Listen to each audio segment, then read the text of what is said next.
அஸ்ஸலாமு அலைக்கும் ஃப்ரெண்ட்ஸ். இன்றைக்கி வந்து நம்ம சிக்கன் பிரியாணி தான் பண்ண போகிறோம்.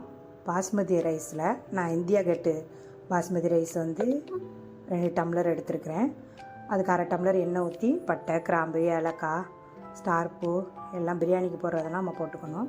அப்புறம் முக்கியமாக வந்து நம்ம புதினா சேர்த்துக்கணும். அது எண்ணெயில் சேர்த்தா தான் நல்லாயிருக்கும் பிரியாணி. அப்புறம் வெங்காயம், பெரிய வெங்காயத்தில் 1, அது வதங்கிறதுக்கு நம்ம உப்பு போட்டுக்க வேண்டியதான்.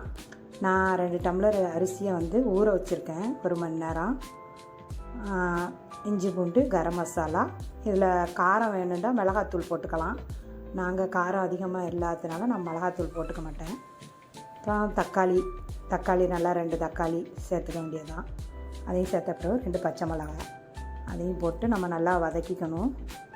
இதில் நம்ம பிரியாணியில் வந்து நல்லா தக்காளி வெங்காயம் வதங்கினா தான் நம்மளுக்கு டேஸ்ட்டு கொடுக்கும்.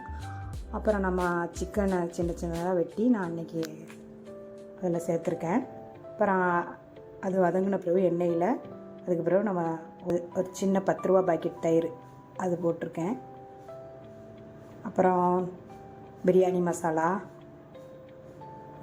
கரம் மசாலா, இன்னும் கொஞ்சம் காரம் பத்தாமல் இருந்துச்சு, அதில் கரம் மசாலா, கொஞ்சோண்டு மஞ்சள்தூள். எப்போதுமே நம்ம வந்து இந்த மாதிரி சிக்கன் மட்டன் செய்யல கொஞ்சம் மஞ்சள்தூள் சேர்த்துக்கிட்டா கொஞ்சம் கவுச்சி அடிக்காமல் இருக்கும். அதனால நான் அதை சேர்த்துக்குவேன். நாங்கள் சாப்பாடு வந்து எங்கள் வீட்டில் வந்து சாப்பாடு குழஞ்சிடக்கூடாது. அதனால வந்து நான் கொஞ்சம் தண்ணியை கம்மி பண்ணி தான் வைப்பேன். 1க்கு 1 தான் வச்சுருக்கேன். அதோட நல்லா கொதிக்க விட்டுட்டு நான் அரிசியை தண்ணியிலேருந்து எடுத்து ஊறின அரிசியை அதில் சேர்த்துக்கிட்டேன்.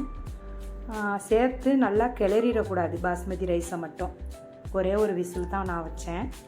அப்படியே நாங்கள் 2 முட்டை அவிச்சிக்கிட்டு நானும் என் பையனும் தான் அதெல்லாம் அவிச்சிக்கிட்டு அப்புறம் ப்ரெட்டு ஸ்வீட்டு என் பையன் செஞ்சு கேட்டுச்சு. அதோட நான் ப்ரெட்டு ஸ்வீட்டு செய்ய ஆரம்பிச்சிட்டேன். அது எப்படின்னா இது ஈஸி தான். வந்து ப்ரெட்டை வந்து நெய்யிலே பொரிச்சிக்கணும். எங்கள் பையனுக்கு இந்த மாதிரி செய்கிறது தான் பிடிக்கும். இதில் பால்கோவா சேர்த்துக்கலாம், இல்லாட்டி பால் சேர்த்துக்கலாம், தண்ணி ஊற்றாத பால். அதெல்லாம் எங்கள் பையனுக்கு பிடிக்காது.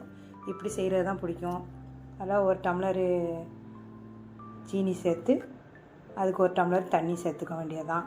அதை நம்ம பாகு காய்ச்சி ரெடி பண்ணிக்க வேண்டியதுதான். பாகு நல்லா திக்கான பிறகு நம்ம அதை பாதியை எடுத்துக்கிட்டு பாதியில் வந்து நம்ம பொரித்து வச்ச ப்ரெட்டையெல்லாம் அதில் சேர்த்துக்கணும். அதை நல்லா ஊற வைக்கணும். நம்ம வந்து இந்த ப்ரெட்டெல்லாம் சேர்த்து அதை ஊற வச்சு மேலே நம்ம மீதி பாகு எடுத்து வச்சுருக்கோம்ல அதை நம்ம மேலால் அதை நம்ம ஊற்றிக்கணும். அந்த பாகையும் நம்ம சேர்த்துட்டு நல்லா கிளறிக்க வேண்டியதான். கிளறின பிறகு நல்லா முந்திரி பருப்பை பொடி பொடியாக வெட்டி நம்ம அதையும் சேர்த்துக்கணும். சேர்த்த பிறகு கொஞ்சம் 5 நிமிஷம் ஊற விட்டுறணும் மூடி வச்சு. அதுக்கு பிறகு நம்ம அதை கிளறிக்க வேண்டியதான். கிளறினா நம்மளுக்கு ப்ரெட் ஸ்வீட் ரெடி ஆயிடுச்சு. சூப்பராக இருக்கும், ரொம்ப டேஸ்ட்டாக இருக்கும். நெய்யிலே செஞ்சதுனால ரொம்ப அருமையாக இருக்கும். அங்கிட்டாலாம் நம்ம பிரியாணி வந்துருச்சு. அதில் நான் வந்து அருமையாக வந்துருந்துச்சு. அதில் புதினா மல்லி தூவி நெய் விட்டு அதை லைட்டாக கிளறி பார்த்தேன். அப்படியே மேகி மாதிரியே இருந்துச்சு. அப்படியே நீங்களே பாருங்களேன் எவ்வளோது இதுண்டு. ஆனால் நம்ம பாஸ்மதி அரிசியை மட்டும் ரொம்ப கிளறிடக்கூடாது. அப்படியே நான் அரிசி போட்டதோடையே அப்படியே வச்சுருந்தேன். அப்போ பாருங்களேன் எவ்வளோ அருமையாக வந்திருக்குன்னு. ஓகே ஃப்ரெண்ட்ஸ், பாய். அடுத்த ஒரு வீடியோவில் பார்க்கலாம்.